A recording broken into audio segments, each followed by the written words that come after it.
ये छुपाने के लिए वो रखा जाता है। आज आप देखे होंगे कि हिंदुस्तान के अंदर मेरे ख्याल से रेप रेट जो है वो सबसे हाईएस्ट हिंदुस्तान के अंदर है।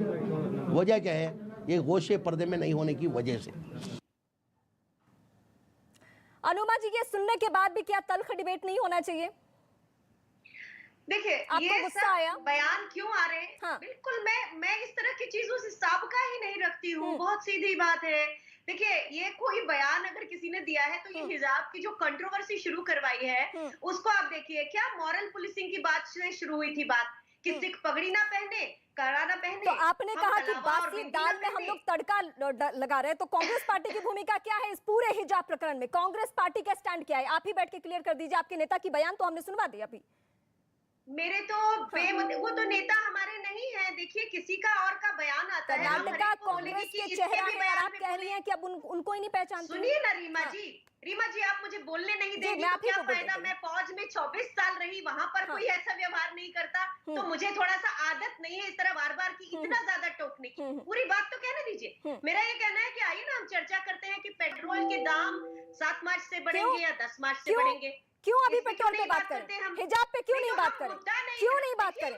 जब योगी आदित्यनाथ, सुनिए, जब योगी आदित्यनाथ, फिर मुझे 20 सेकंड में चेक कर रही हैं। नहीं, क्रॉस क्वेश्चन करूंगी मैं। आप मुझे हर 20 एक लाइन बोलिए, बस एक लाइन में। मैं एक सवाल पूछती हूँ आपसे। जब सीएम योगी आदित्यनाथ 80 और 20 कहते हैं तो आपको उसमें 80 में हिंदू समझ में आता है, 20 में मुस्लिम समझ में आता है। जब ओवैसी कहते हैं कि हिजाब वाली पीएम बनेगी तो आपको पेट्रोल पे चर्चा करनी है ना? अरे, हिजाब वाले जो पीएम बनने की बात करते हैं, चलिए मैं आपको एक शेर सुनाती हूँ। शेख अपनी रग को क्या करे, रेशे को क्या करे, मजहब के झगड़े छोड़ दे तो पेशे को क्या करे। यही हो रहा है इस देश।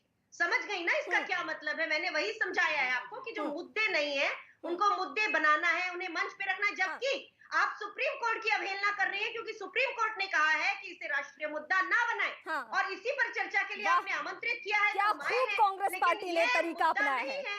और मानना मैं कर रही हूँ बैठ के, नेता खुलेआम बैठ के हिजाबी कहे, हिजाबी पीएम बन जाए, लेकिन सवाल पूछे, मुद्दा उठाए तो अवमानना कौन कर रहा है? एंकर कर रहा है। आजकल सबसे ज्यादा गुनाहगार। चलिए, असीम वकार जुड़ चुके हैं इस वक्त मेरे साथ। वसीम अकार, मेरा सवाल आपसे एक बार फिर से वही है कि अगर आपको अल्पसंख्यकों की राजनीति करनी है तो खुलकर कीजिए। आप हिजाब की आड़ क्यों ले रहे हैं? मेरा बस यही सवाल है। आपकी नाराजगी सर आंखों पर? नहीं, कोई नाराजगी नहीं है।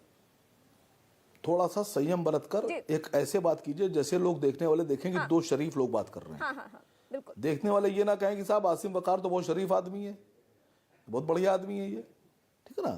थोड़ा सा अच्छी तरह से बात कीजिए, वो बेहतर रहेगा आपके लिए भी, मेरे लिए भी।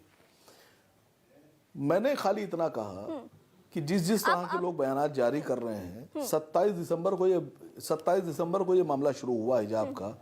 27 दिसंबर से लेकर और परसों तक के तो हम लोग नहीं बोले जी। मैं आपसे पूछ रहा हूं, मैंने भी सवाल कई लोगों से पूछा कि अगर मुसलमानों को कोई मामला आए तो ये पूछा जाता है तुम्हारी किताब में कहाँ लिखा है, कुरान में कहाँ लिखा है, कि ये कहाँ कुरान में है, ये कहाँ कुरान में है, खाना कहाँ है। अभी हमारे भारत में एक कानून बनाया गया, और एक ऐसा कानून बनाया गया, एक ऐसी चीज के लिए बनाया गया जिसको सभी धर्मों में, सभी सिविलाइज्ड जो पॉपुलेशन है उनमें और सभी धर्मों में उस बात को ये कहा जाता है ये गुनाह है। ये कहा गया कि एक मर्द दूसरे मर्द के साथ संबंध रख सकता है, उससे शादी कर सकता है। एक औरत के साथ शादी कर सकती है, संबंध रख सकती है। ये गुनाह है, सभी धर्मों में है मैडम। सारे धार्मिक किताबों में इसको गुनाह कहा गया। सभी समाज के जो वर्ग हैं उसको बुरा मानते हैं। देश धर्म नहीं पूछा गया कहाँ लिखा किताब में, संविधान से चल कौन सी किताब में लिखा है? देश धर्म से चल रहा है या संविधान से चल रहा है? मैडम सुनिए, अरे मैं आपसे पूछ रही हूँ। आपने कहा बहुत आराम से डिबेट करेंगे। आपसे मैं आप ही से पूछ रही हूँ, बहुत आसान शब्दों में पूछ रही हूँ, देश धर्म से चलेगा या संविधान से चलेगा? मैं किसी धर्म का नाम नहीं ले रही हूँ, मैं आपसे सिंपल संविधान से चल रहा हो, चलने दीजिए उसको। तो मैं आपसे मामला हाई कोर्ट में है, मामला सुप्रीम कोर्ट में जब है, एक मर्द बुर्के को लेकर, हिजाब को लेकर, तो फिर आपको भी सब रखनी चाहिए ना। मेरा सवाल तो बहुत सीधा और सरल है कि जब मामला दो अदालतों में है, फिर क्यों ये कहने की जरूरत पड़ी है कि हिजाब। अच्छा, एक और ओवैसी साहब की बाइट आ गई है, वो बयान पहले सुनवा देती हूँ, फिर मैं आपके पास आऊंगी।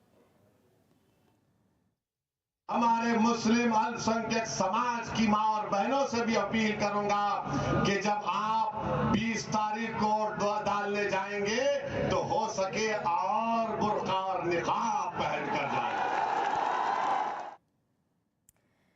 शहजाद जी, आप बहुत देर से बोलना चाहते हैं, अब एक और बयान आ चुका है सामने। पहले तो हिजाबी पीएम को लेकर बयान है ही है, अब ये आ चुका है कि बुर्के में जाएं वोट गिराने के लिए। देखिए, ऐसा है कि किसी को हिजाब पहनने पर रोक नहीं है, पर जब एक शैक्षणिक संस्था के अंदर भी रोक नहीं थी, क्लासरूम जब चल रही थी, पहले से कोई चलन नहीं था। मैं अनुमा जी एक एयरफोर्स में रही है, उनसे एक चीज पूछना चाहता हूं कि अगर कल कोई लड़की, मुस्लिम लड़की जो एयरफोर्स में आपकी तरह होगी या आर्मी में होगी, वो कहेगी मैं आर्मी का यूनिफॉर्म, एयरफोर्स का यूनिफॉर्म नहीं पहनूंगी, मैं हिजाब पहनकर ही सर्व करूंगी, तो क्या ये यूनिफॉर्म का और डिसिप्लिन का पालना होगा या ये गलत होगा? इसके बारे में पहले आप बताइए। और दूसरी बात मैं इनसे पूछना चाहता हूं कि कांग्रेस पार्टी के 4 बार के विधायक रहे हैं जमीरुद्दीन खान, जिनका बयान आपने बताया, वो कहते हैं कि हिजाब में महिला नहीं रहेगी तो बलात्कार हो जाएगा। तथ्य यह है, और न्यूज 18 की रिपोर्ट है, कि 48% रेप जो होते हैं वो बुर्खा में जो महिलाएं उनके रेप हुए हैं। तो क्या यह तथ्य है कि बुर्खा वाली का जो महिला है उसका रेप नहीं होता? इस प्रकार से रेप जैसे गंभीर मामले पर बयान देना और प्रियंका वाड्रा का बयान देना, कांग्रेस के नेताओं का कोर्ट पहुंच जाना, अरे महंगाई पे चर्चा करनी है तो महंगाई की चर्चा कीजिए ना। फिर क्यों आपके नेता कोर्ट पहुंचे? कपिल सिब्बल क्यों पहुंचे? बीवी श्रीनिवास क्यों पहुंचे? देवदत्त कामत क्यों पहुंचे कर्नाटका हाईकोर्ट? मामले को तूल आप ही दे रहे, राजनीति करने के लिए, वोट बैंक की सियासत करने के लिए। और इसीलिए मैं कह रहा हूं, दोहरा मापदंड देखिए। शाह बानो और शायरा बानो पर पूछिए अनुमा जी को स्टैंड। अगर वो महिलाओं की चॉइस के साथ है, विकल्प के साथ है, तो उनको 3 तलाक के कानून का चॉइस क्यों ना हो? मेंटेनेंस के कानून का चॉइस क्यों ना हो? आपके सवाल पे उन्हें हंसी आ रही है। हाँ, मुझे हंसी इसलिए आ रही है क्योंकि स्कूल में मिलिट्री रूल नहीं होता। स्कूल में राखी के दूसरे दिन बहुत से ऐसे बच्चे हैं जो अपनी बहन की बांधी हुई राखियां बांध कर आते बात कर रही है। शैक्षणिक संस्थान के रूल होते हैं, आपकी सरकार ने बनाया था कर्नाटका एजुकेशन एक्ट, जो है आपको जानकारी लेनी चाहिए। महाराष्ट्र में जहां पे आपकी सरकार है, वहां पर किशोरी पेडनेकर और आदित्य ठाकरे ने कहा है स्कूल में केवल यूनिफॉर्म चलेगा। प्लीज वो बाइट चला दीजिए। रीमा जी, मैं आपसे दरख्वास्त कर रहा हूं, महाराष्ट्र में इनकी सरकार के मंत्री आदित्य ठाकरे और किशोरी पेडनेकर, बॉम्बे, मुंबई की किशोरी पेडनेकर की बातें नहीं, मैं आप ही से पूछ रही हूँ। और देखिए, आपका जो प्रोफाइल है, पूछ रही है, जवाब लगातार अनुमा जी दे रहे हैं, अनुमा जी प्रवक्ता लगातार जवाब दे रहे हैं। अनुमा जी, आप ऐसे प्रोफाइल से हैं कि हम सबको उम्मीद है कि आप इस देश की बेटियों को, और खासकर उन बेटियों को जिनके हिजाब को लेकर सियासत की जा रही है, कम से कम उनके लिए तो आप स्टैंड लेंगी। देखिए, ऐसा है, हाँ। जो मैं आपको कहना चाह रही हूँ ये है कि अगर यूनिफॉर्म की बात करते हैं और फौज की बात कर रहे हैं, तो फौज का मिलिट्री रूल नहीं है। हमारा संविधान 2 साल में इसीलिए बना कि सबके लिए उसमें जगह हो। तो ये जो चीजें संविधान के दायरे में जो 4 चीजें हैं उसके अंदर आ जाती हैं। और जैसे सिख लोग कड़ा पहनते हैं, पग पहनते हैं, हम कलावा पहनते हैं, बिंदी पहनते हैं, कोई हिजाब पहनता है, ये सारी चीजों के लिए संविधान में सहूलियतें भी है और सबकी आस्थाओं को सम्मान भी है। लेकिन अनुमा जी, मुझे फिर भी मतलब आप कड़ा और हिजाब को एक ही तरीके से तौल रहे हैं। गलत है ना, ये गलत है। सुनिए ना, केवल हेड कवर है वो, रीमा जी, केवल हेड कवर है। अच्छा सुनिए, मैं हिजाब की कोई वकालत नहीं कर रही हूँ। ये कौन बीच में बोल रहे हैं, उनको थोड़ा सा रोकिए, थोड़ा सा रोकिए। अभिन्न अंग नहीं है, ये सुप्रीम कोर्ट ने 2015 में कहा है। अनुमा जी, या तो आपकी जानकारी कम है या तो आप सिखों की पगड़ी उतरवाना चाहती हो।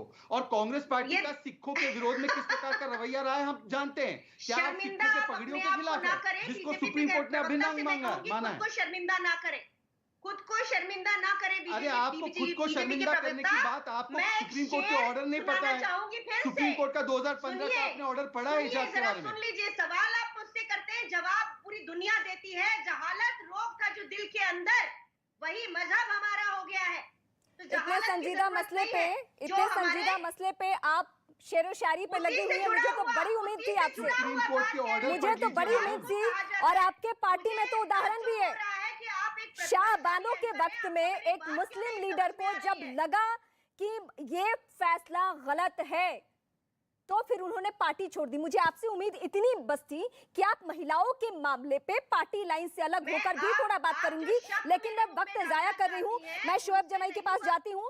शोएब जमाई, आपका क्या स्टैंड है?